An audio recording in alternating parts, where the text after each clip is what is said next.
अगर रामनवमी पर उत्तर प्रदेश में करौली हो गया होता, खरगोन हो गया होता, बांकुड़ा हो गया होता, जेएनयू हो गया होता, तो सब एक सुर में अटारी खड़े होकर चिल्लाते कि जहां योगी मुख्यमंत्री होंगे वहां यही होगा। ये तो बवाली है ही, हम कह ही रहे थे भैया। ठीक, अब जब कुछ नहीं हुआ तब बोला ना बुलडोजर पे आओ। इस बात को छोड़ो, बुलडोजर पे चर्चा करेंगे। ये तो फिर बौद्धिक बेईमानी है।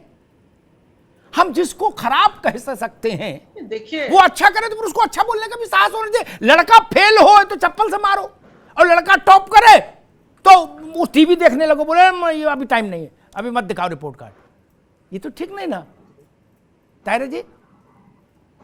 नहीं बिल्कुल। देखिए जो सेकंड टर्म है उसमें थोड़ा जो बात उन्होंने कही है, जैसे मोदी जी कहते थे कि सबको साथ लेके चलने की बात कही है, पिछले फर्स्ट टर्म में योगी जी ने ये बातें नहीं कही थी। I agree with you. लेकिन मेरा कहना है कि जो सीतापुर के खैराबाद में हुआ वो भी बहुत ही तकलीफदेह है। मुझे तो बड़ा अफसोस होता है। मैंने तो कभी सोचा ही नहीं था कि ये ऐसे दिन भी देखने को मिलेंगे कि कोई मान खड़े होकर कहेंगे कि हम मुसलमान के घर में घुस के उनकी लड़की औरतों को लाएंगे और रेप करेंगे। तो उनका सिर्फ एफआईआर दर्ज हुआ है, उनको अरेस्ट नहीं करना चाहिए था क्या?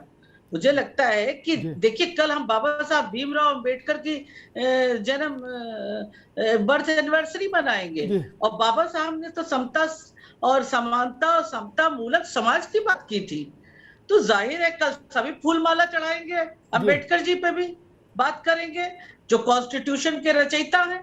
लेकिन यहाँ पर बात है कि समता मूलक वो कोई किसी भी धर्म का करे। मैं ये नहीं कहती हूँ कि महंत ने किया ये किससे, कोई मुनि करे, कोई मौलवी करे, कोई करे, किसी को ये अधिकार नहीं है कि इस सबसे बड़े लोकतंत्र में जो संविधान से चलता है, जो कानून से चलता है, वहां खड़े होकर भीड़ में गए, और भीड़ ऐसी संवेदनहीन हो चुकी है कि वो ताली बजाए। मतलब ये बड़ी शर्म की बात है। मैं सिर्फ किसी सरकार उसकी बात नहीं कर, मैं समाज की भी गिरावट की बात कर रही हूं। बिल्कुल ठीक बात कही तायरा जी ने। ठीक जी बिल्कुल तायरा जी ने ठीक बात कही। लड़का फर्स्ट आया, उसने कहा अम्मी देखो हम फर्स्ट आए। बोले फर्स्ट तो आए, लेकिन ये बताइए जो अटेंडेंस है तेरी ये एक कम क्यों है? एक दृष्टि है ये भी देखने की। मैं दूसरी बात कहता हूं, आज के टाइम में हमसे बेहतर आप जानती हैं, टेक्निकली आप ज्यादा साउंड हैं। ये जब से ये मोबाइल आया है इसमें वीडियो बनना शुरू हुआ, गधे घोड़े खच्चर कौन कौन क्या क्या बोल रहा है, कोई मोदी के टुकड़े कर रहा है, कोई योगी का सिर उड़ाए दे रहा है औकात नहीं उनकी 2 पैसे की, वो भी बोल रहे हैं, भाषण दे रहे हैं, सिपाही लठ मारता है तो हाय हाय करके थाने में बिलखते हैं। चल रहा है ना, इसमें तो कोई रोके नहीं। ये तो ऐसा अस्त व्यस्तता हो गई है कि जिसको देखो अपने मन से चाहे जो बोल रहा है। क्या जिस आदमी में इतनी भी जिसकी हैसियत नहीं कि उसके कहने से 100 लोग भी प्रभावित होते हो, वो भी लंबी लंबी भाषण दे रहा है कि गजवाए हिंद लागू करेंगे, दूसरा कह रहा है मुसलमान की लड़की के साथ बलात्कार करेंगे। बस में किसी के कुछ नहीं, ना वो गजवाए हिंद लागू कर सकते क्योंकि वो तो घर में शाम को पकेगा क्या उसी का इंतजाम नहीं कर पाएंगे दिन भर में। ठीक, और ये जिनसे सीधा नहीं खड़ा हो जाता ये बलात्कार करेंगे। इसलिए इन बातों का कोई बहुत वो नहीं, ये सिरफिरे लोग हमेशा रहेंगे। तायरा जी ये सिरफिरे लोग हमेशा रहे हैं, हमेशा रहेंगे, ये मान के चलिए।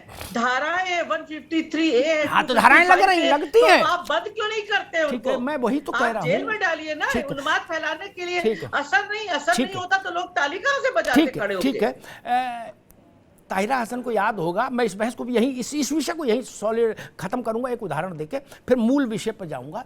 ताहिरा हसन को याद होना चाहिए कि ये लोग तो वो हैं जिन्होंने बहुत कुछ देखा नहीं, ना संविधान पढ़ा ना डेमोक्रेसी जानते हैं ये तो ऐसे ही है कि कुछ मजमा लगा दिया, मदारी है, कुछ भड़काऊ बोल दिया, 100 200 500 रुपए मिल गए, शाम को जाके खा पी लिया अच्छे से, उतना ही। बाकी ये कौन है, इनके तो कोई हैसियत ही नहीं समाज में।